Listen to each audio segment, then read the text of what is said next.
السلام علیکم۔ ہر انسان چاہتا ہے کہ اس کی خوشیوں میں، اس کے رزق میں اور اس کی زندگی میں برکت ہو۔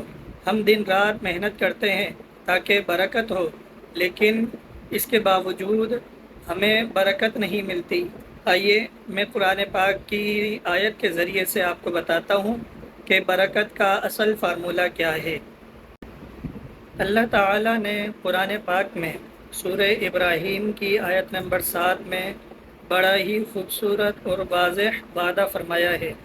فرمایا لَإِن شَكَرْتُمْ لَأَزِيدَنَّكُمْ، اگر تم شکر گزاری کرو گے تو میں تمہیں یقیناً اور زیادہ دوں گا۔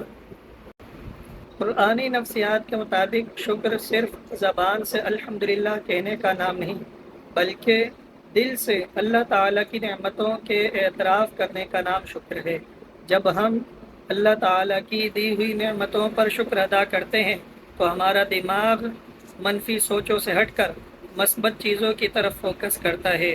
نفسیات کے مطابق جب ہم اللہ تعالیٰ کی نعمتوں کا شکر ادا کرتے ہیں تو اللہ تعالیٰ ہمیں وہ نعمتیں اور زیادہ بڑھا کر عطا فرماتا ہے۔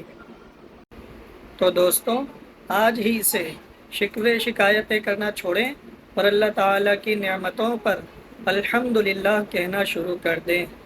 اسی طرح کی قرآنی معلومات کے لیے حافظ حسن مدنی کے چینل کو فالو کر لیں اور اس ویڈیو کو اپنے دوستوں کے ساتھ شیئر کریں۔ جزاک اللہ خیرہ۔